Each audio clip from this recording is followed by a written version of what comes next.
औज़ुबिल्लाहिमिनश्शैतानिर्रजीम बिस्मिल्लाहिर्रहमानिर्रहीम। Thank you जनाब speaker.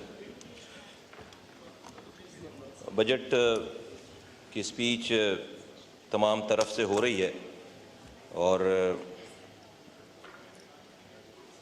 पिछले 70 सालों से बजट जब भी पेश होता है, बजट पेश करने वाले उसकी तारीफ़ करते हैं, कहते हैं कि बस इससे अच्छा कोई काम हुआ नहीं है। और डेफिनेटली जो लोग ऑपोजिशन में होते हैं वो उसकी मुखालफत करते हैं, लेकिन इस ऐवान में जो लोग बैठे हैं, हम सब लोग, वो बारी बारी इधर भी बैठ चुके हैं और उधर भी बैठ चुके हैं। तो हम सब ने कई दफ़ा कई इस्तारे रोल प्ले किए हैं हमने अपने, और आज की ये सूरत हाल ये बता रही है कि हमारे इस रवैये से मुल्क का कोई फ़ायदा हुआ नहीं है। तो मैंने वज़ीर ख़जाना साहब की भी स्पीच सुनी पूरी, फिर मैं ख़ास तौर पर जो पहली स्पीच थी अपोजिशन लीडर की उसको सुनने आया, और तकरीबन 2.25 घंटे की वो स्पीच थी, और उसका भी एक लफ्ज़ हमने सुना और कोशिश की कि उसके अंदर से चीज़ें निकालें। उसके बहुत सारे पॉइंट्स थे जो उन्होंने पर्सनल गुफ्तगू की, उन्होंने अल्फाज अदा किए, उन्होंने और बातें की, और मैं उस वक्त इन सारी चीज़ों के जवाबात को लिखता जा रहा था कि इसका ये जवाब है, ये जवाब है, ये जवाब है कि आपने। लेकिन आज जब मैं आज ये आपसे बात करने आया हूँ सवाल में स्पीकर साहब, तो मैंने वो तमाम जो पॉलिटिकल जवाबात थे जो कि काउंटर किए जा सकते थे, उसमें से एक भी जवाब नहीं दे रहा मैं। और जो भी पॉलिटिकल गुफ्तगू है वो उनकी है। हम इस पे मैंने सोचा कि इसके सारे पॉइंट्स को, सारे वो तल्ख बातों को निकाल दिया जाए। मैं आपके सामने चंद गुजारिशात रखना चाहता हूँ आपके तवज्जुह से।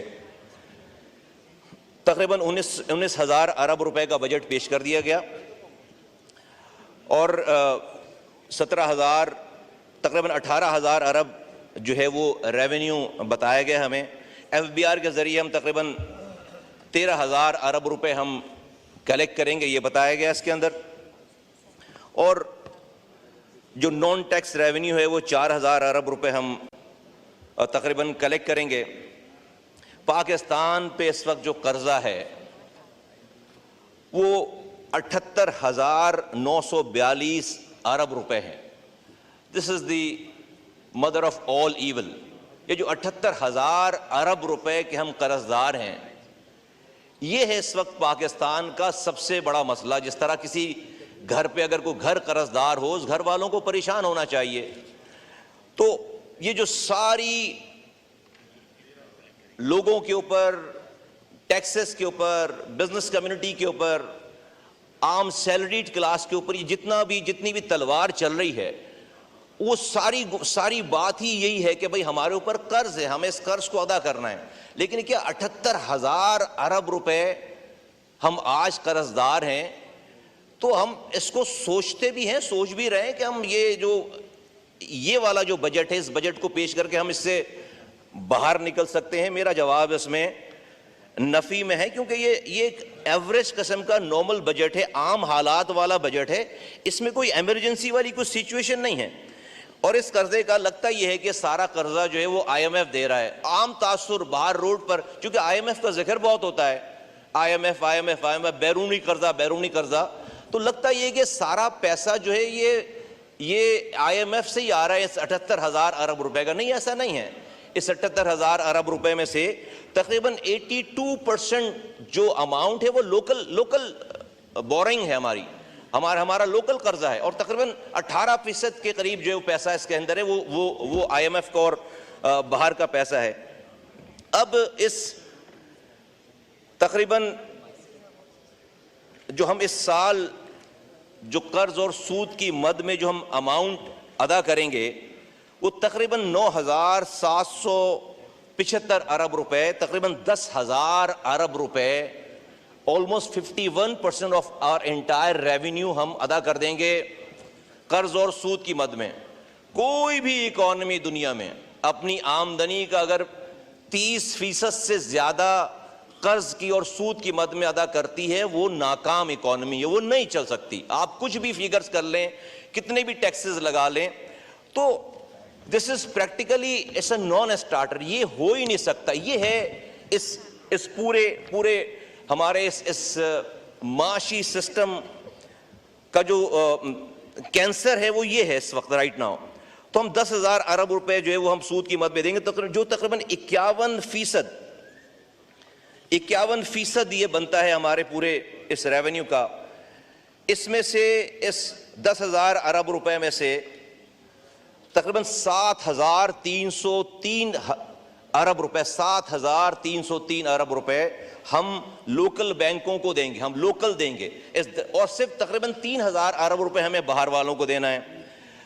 दो और ऐसे मसाइल हैं जो कि पाकिस्तान की इकोनॉमी को ब्लीड कर रहे हैं। नंबर वन, जो हमारी SOEs हैं, स्टेट ओन इंटरप्राइजेज हैं, वो हमें ब्लीड कर रही है हमारी इकोनॉमी को। सबको पता, शुक्र है कि फाइनेंस मिनिस्टर साहब ने ये जो कन्फ्यूजन थी कि स्ट्रेटेजिक जो हमारी SOEs हैं और कोई एक नॉर्मल SOEs हैं, इनमें ये फ़र्क कम से कम ख़त्म किया है सारा। ये कन्फ्यूजन थी कि भाई स्ट्रेटेजिक SOEs और इंटरप्राइजेज हैं और उसमें कोई उनको कोई इस्तिस्ना है, वो प्राइवेटाइज नहीं होंगे या उनकी बिल्डिंग जो है वो जारी रह सकती है क्योंकि वो स्ट्रेटेजिक हैं, और दूसरे वो नॉर्मल वाले हैं। शुक्र है कि जो है वो इनकी गुफ्तगू में ये वाली बात अब ख़त्म हो गई, वरना दो बयानात आ रहे थे गवर्नमेंट की तरफ से कि भाई कुछ स्ट्रेटेजिक्स हैं और कुछ जो है वो नॉर्मल हैं।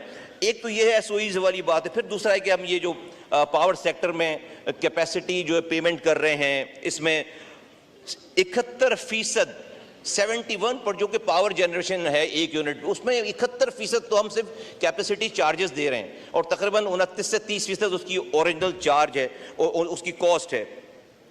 इस साल हमने 1,700 अरब रुपए सिर्फ कैपेसिटी पेमेंट के लिए पावर कंपनीज के लिए हमने रखी है, जो कि हमारी PSDP से भी ज्यादा है।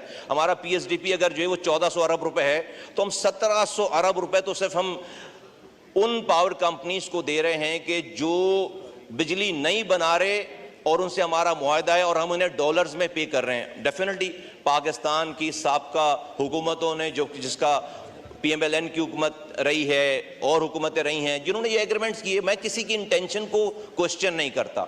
मैं ये नहीं कहता कि भाई उन्होंने मुल्क के खुदा न खास्ता खिलाफ ये फैसले किए हों, उस वक्त ये बात ज़रूरी होगी, कर दी होगी बात, लेकिन डेफिनेटली उसके बाद हमारी PTI के दोस्तों की भी गवर्नमेंट आई, वो उसको ख़त्म नहीं कर सके, वो तो कैरी फॉरवर्ड हुआ सारा, और आज ये सिचुएशन है। लेकिन मैं आज ये कहना चाहता हूँ हुकूमत वक्त से कि सिर्फ हमें फिगर बताने के बजाय ये एक एबनॉर्मल सी सिचुएशन है जो कि हमें ब्लीड कर रही है। 1,700 अरब रुपए हम देंगे इस साल।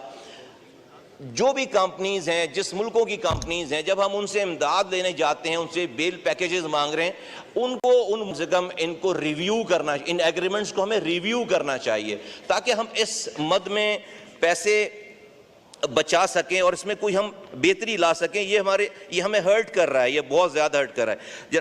जनाब स्पीकर, इस तमाम जो मैंने आपके सामने मंजरनामा पेश किया, ये नॉर्मल नहीं है, ये एबनॉर्मल हालात हैं। इसके लिए एबनॉर्मल फैसलों की ज़रूरत है, इसके लिए एक एबनॉर्मल किस्म के आउट ऑफ बॉक्स सॉल्यूशंस की ज़रूरत है। ये नॉर्मल बजट से, नॉर्मल पैरासिटामोल की गोली से ये ट्यूमर ख़त्म होने वाला नहीं है। इस ट्यूमर का, इस पाकिस्तान की मईशत का ये जो ट्यूमर है, इसका इलाज करने की ज़रूरत है। ये पैनाडोल की गोली से इसके सर का दर्द नहीं जाएगा और इसके अंदर एक रेडिकल सर्जरी की ज़रूरत है। और उस रेडिकल सर्जरी में जब हम सॉल्यूशंस पे जाते हैं, जब हम अली भाई मैं थोड़ा सॉरी वो थोड़ा सा मैं जो है वो, जब हम इसके सॉल्यूशन पे जाते हैं तो हम सिर्फ आवाम के ऊपर, बिजनेस कम्युनिटी के ऊपर हम चाहते हैं कि भाई इनसे टैक्सेस लेकर ये सारा कर्ज भी उतर जाए, सूद भी दे दें, मुल्क भी चले। ये ऐसा नहीं होने वाला जनाब अली। जनाब स्पीकर, मैं यहाँ पर अपनी पार्टी की तरफ से इस मंजरनामे को पेश करने के बाद मैं ये मुतालबा करता हूँ MKM पाकिस्तान की जानिब से कि पाकिस्तान में फाइनेंशियल एमरजेंसी डिक्लेयर की जाए, पाकिस्तान में फाइनेंशियल एमरजेंसी डिक्लेयर की जाए, और उस फाइनेंशियल एमरजेंसी की डिक्लेरेशन के बाद करना क्या है, उसकी इब्तदा इस हाउस से होनी चाहिए, उसकी इब्तदा हमारे लीडरान से होनी चाहिए। और मैं बहुत माजरत के साथ बुरा नहीं मानना है किसी ने। मैं अपनी बात ये नहीं कह रहा कि जी मेरी बात और लोगों की तरह बस ये अक्ल कुल है, मैं जो कह रहा हूँ यही सही है, नहीं, इसके अंदर डिबेट है, बात है।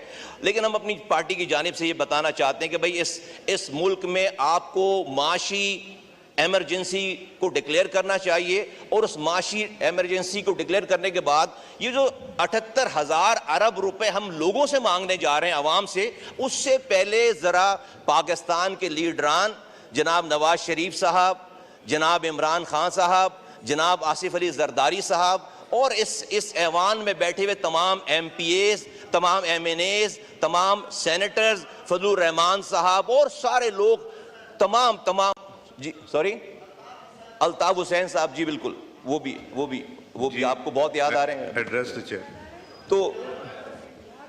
तो एक मिनट जी, तो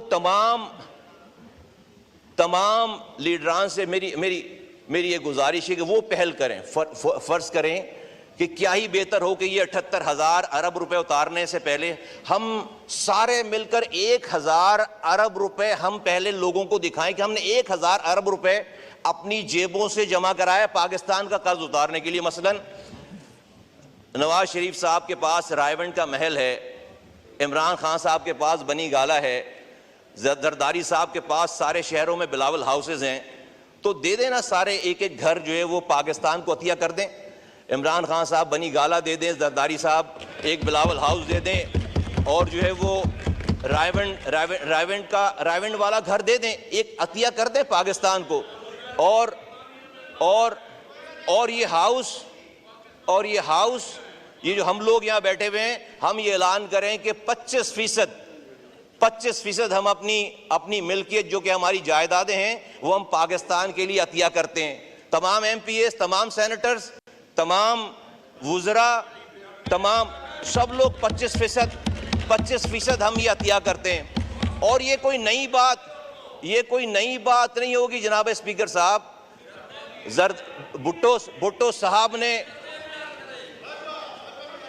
अच्छा आता हूं, अच्छा भाई याद दिला, तमाम रिटायर्ड और तमाम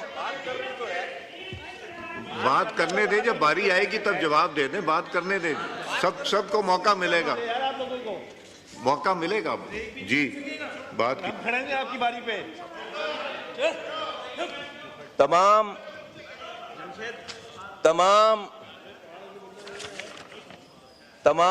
रिटायर्ड फौजी अफसरान, तमाम हाजिर जर्नैल जिनके पास जब ये रिटायर होते हैं तकरीबन 150 अरब रुपए की प्रॉपर्टीज जो है वो मिलती हैं, 50 करोड़ रुपए ये भी पाकिस्तान को अतिया करें तमाम। और ये सब लोग जर्नैल्स, सियासतदान, पॉलिटिशियन, ये सब मिलकर 1,000 अरब रुपए पहले इस 78,000 अरब के कर्ज को अदा करने के लिए जमा करके दिखाएं। उसके बाद इस आवाम से बाहर जाकर लोगों से बात करें, सर अगर हमने ये कर लिया, अगर हमने ये करके दिखा दिया, खुदा की कसम पाकिस्तान के लोग इतने गुयूर हैं कि वो अपने कपड़े बेचकर भी पाकिस्तान के 78,000 रुपए पूरे कर देंगे। हम 1,000 अरब रुपए तो अपने पास से निकालें, 1,000 अरब रुपए अपने पास से जमा करें। पाकिस्तान के लोग ये 78,000 अरब रुपए अपने पेट को काट कर अपनी जायदादों को बेचकर आपके हवाले करेंगे। उनको नजर आना चाहिए कि जो लोग हमसे टैक्स मांग रहे हैं, जो लोग हमसे पैसे मांग रहे हैं, वो उनके action must speak louder than word, वो खुद भी कुछ कुर्बान कर रहे हैं। उनको ये नजर आना चाहिए। जब उनको ये नजर आ जाएगा, ये पाकिस्तान की कौम, पाकिस्तान के लोग, इनके पास आज जो कुछ है, ये पाकिस्तान को इस मदर ऑफ ऑल इविल जो कि हमारे पास 78,000 अरब रुपए का कर्ज है, जिससे मुल्क बिल्कुल बहरान का शिकार हो गया है, इसको वो निकाल सकते हैं बहुत आसानी से। मैं इसके आगे आपसे ये भी कहना चाहता हूं सर कि ये बात कोई नई बात नहीं है। जुल्फ़िकार अली भुट्टो साहब ने नेशनलाइज कर दी, नेशनलाइजेशन की पॉलिसी लेकर आए। लोगों की गाड़ियां, लोगों की फैक्ट्रियां, लोगों के घर, स्कूल, कॉलेज नेशनल, मुल्क में ऐसे हालात होंगे? नेशनलाइज कर दिया, ले लिया उनसे। मैं तो जबरदस्ती नेशनलाइज करने की बात ही नहीं कर रहा, मैं तो वॉलंटियरली कह रहा हूं, मैं तो वॉलंटियरली नेशनलाइज कर दें और कोई भी गरीब नहीं होगा इसमें से। ना तो मियां साहब गरीब होंगे, ना जरदारी साहब गरीब होंगे, ना इमरान खान साहब गरीब होंगे, ना ये पार्लियामेंट में बैठे हुए लोग 25-25% अपनी तमाम जायदादों में से दे दें, ये भी गरीब नहीं होंगे। और इसी मुल्क से कमाया है, क्या मसला है, दोबारा कमा लेंगे। भाई इस दूध देने वाली गाय जो कि मर रही है, खुदा न खास्ता, इसको, इसका दूध और निकालने के लिए इसका गोश्त बाद में जाएं, अपनी अपने घर से शुरुआत करें अपनी क्योंकि लोगों की वजह से आज हमारे ऊपर ये 78,000 अरब का कर्ज नहीं है, ये इस ऐवान में बैठे हुए लोग और हुक्मरानी पर बैठे हुए लोगों की पॉलिसीज की वजह से। वो मैं सही गलत की बात नहीं कर रहा, लेकिन आज जो कुछ है ये इसी मुल्क के चलाने वालों की वजह से लोगों के ऊपर ये कर्ज है ना, लोगों के ऊपर ये अजाब आया हुआ है। तो हम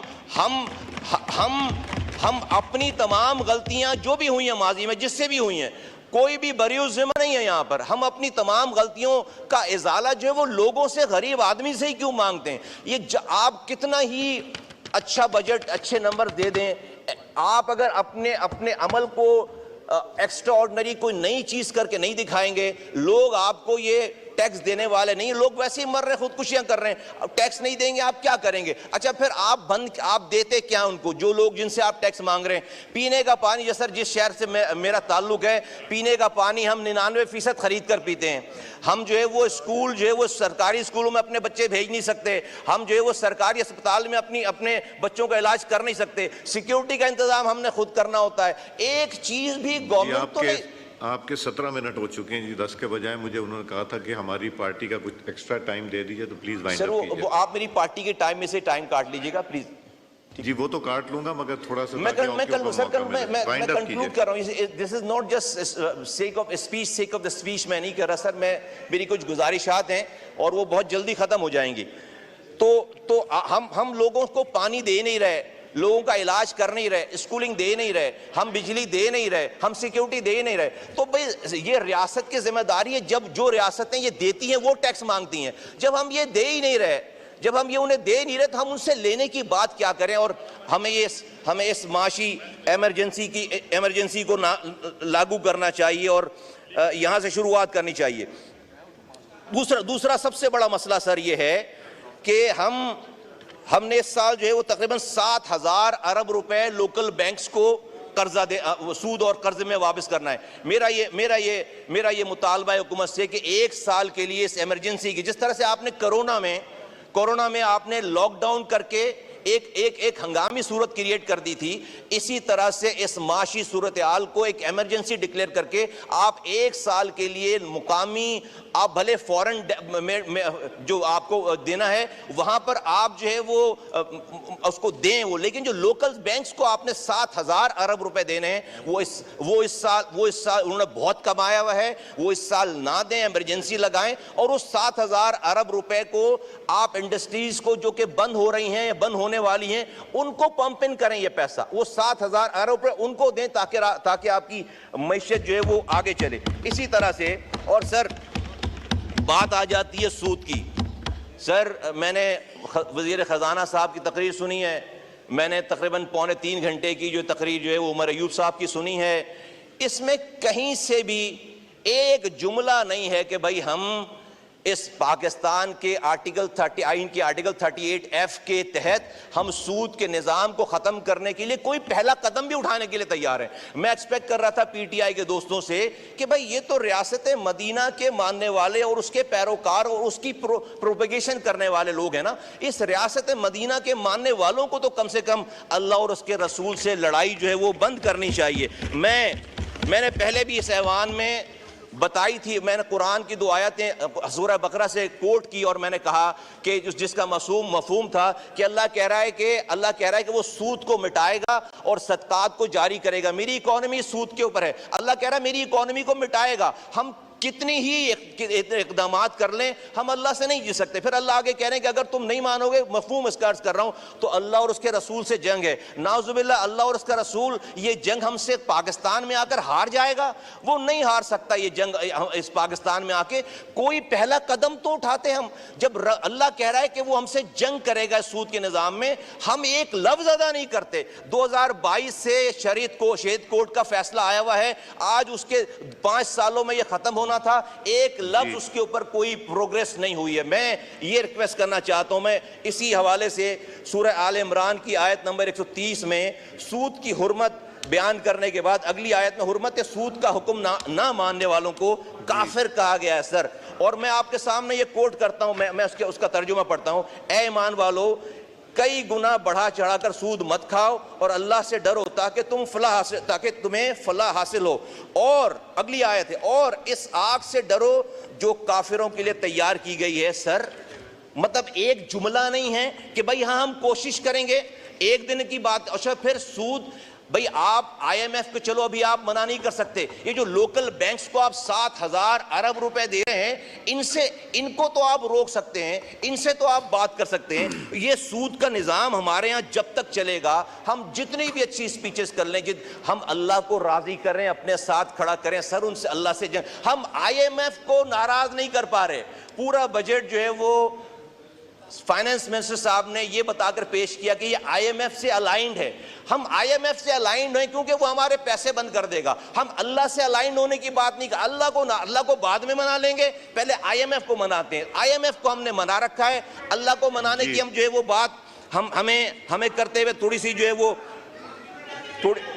जो है वो हमें डर लगता है इस हवाले से। सर ओ भाई आप तो खामोश हो जाओ, बाकी फेवर में बोल रही है यार।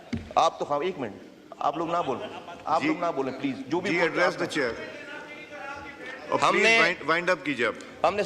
हमने यहाँ पर सर जिक्र होता है कि हर कोई खड़े होकर क्लेम करता है कि हमने कराची में अमन कर दिया। सर, कराची में अमन जो है वो कहते हैं 2016 में अमन हो गया, ऐसे हो गया वैसे। रियासती इदारे भी कहते हैं और हुकूमतें भी कहती हैं। 30 सालों से आप आर्मी ऑपरेशन कर रहे थे कराची में 1992 से, तो अमन अगर कायम करना होता तो कर लेते अमन कायम। आपसे स्ट्रीट क्राइम तो कंट्रोल हो नहीं रही, आप कहते हैं आपने अमन का, कराची का अमन कराची के नौजवानों ने कायम किया है। 2016 में 2003 मार्च 2016 में जब वहां पर सच बोलने की सबसे छोटी सजा मौत थी, तो मैं और अनीस कायम खानी हमने वहां पर आकर रॉ के खिलाफ वहां पर स्टैंड लिया और हमने लोगों को, जो नौजवान थे जिनके पास कोई रास्ता नहीं था, हमने उनको रास्ता दिखाया। फिर ये जो आज MQM है, पूरी MQM, इसने ये केस। मुस्तफा कमाल साहब, थैंक यू। नहीं, अब बहुत ज्यादा आपका तो टाइम भी तकरीबन खत्म हो चुका है, पूरी पार्टी का भी नहीं। बस करें ना, अब तो 24-25 मिनट के पास पहुंच गए। 1 मिनट, 2 नहीं, 1 मिनट। कराची का अमन, ये आज जो MQM खड़ी है, MQM आपके सामने है, ये केस स्टडी है पाकिस्तान के लिए कि हमने अपने लीडर को छोड़ा है पाकिस्तान जिंदाबाद के लिए, और कराची के नौजवानों को जो कि गलत रास्ते पे थे, आज वो नौजवान कोई हथियार उठाने के लिए तैयार नहीं है, कोई गलत काम करने के लिए तैयार नहीं है। उन्होंने कुर्बानियां दी हैं, उन्होंने कुर्बानी जब जाकर आज ये अमन आया है। और सर, हमारे पास 950 लोग लापता थे आज रियासती इदारों का, और हमने एक भी माँ और उसकी फैमिली के साथ हमने प्रेस कॉन्फ्रेंस नहीं की। 750 लापता लोग बाजियाब हुए अल्हम्दुलिल्लाह, 750 लोग इस 6 सालों में। लेकिन आज भी 107 लापता लोगों की लिस्ट मेरे सामने है, कराची के नौजवानों की 107 लापता लोगों की लिस्ट हमारे सामने है। हम रियासत को गाली नहीं बकते, हम रियासत को बुरा भला नहीं कहते, हम एजेंसियों के खिलाफ बात। और हमने वो जो नौजवान वापस भी आए, उनमें से एक की भी प्रेस कॉन्फ्रेंस किसी की को शक्ल नहीं दिखाई। ये केस स्टडी है क्योंकि हम पाकिस्तान के रियासती इदारों और पाकिस्तान की कदर करते हैं, पाकिस्तान को हम इंटैक्ट रखना चाहते हैं। मेरी रिक्वेस्ट है रियासत से, पाकिस्तान से, हुकूमत से, कि ये 107 लोगों को भी रिहा किया जाए, इनको बाजियाब कराया जाए। ये 7 साल 8 सालों से ये 7 साल और इसके डॉक्यूमेंट को जो थैंक यू मुस्तफा साहब, काम आपका तो पूरी पार्टी का टाइम खत्म हो गया। करें, वाइंड अप कीजिए मुस्तफा कमाल साहब। सर प्लीज आप सर ये जो पीटीआई के हजरात अपनी दर्द भरी कहानी सुनाते हैं, ये हो गया वो हो गया, ये हो गया वो हो गया, सर ऐसा लगता है कि पहली दफा ये सब कुछ हो रहा है। मैं रिकॉर्ड पे कहता हूं कि जो इनके साथ हो रहा है, इतना हल्का हाथ तो पाकिस्तान में किसी पार्टी के साथ नहीं रखा गया। इतना हल्का हाथ किसी पार्टी के साथ नहीं रखा गया। ये हनीफ अब्बासी यहाँ बैठे हैं। हनीफ अब्बासी को 1 हफ्ते पहले एफेड्रीन में जो है वो बंद कर दिया गया। इनमें से किसी की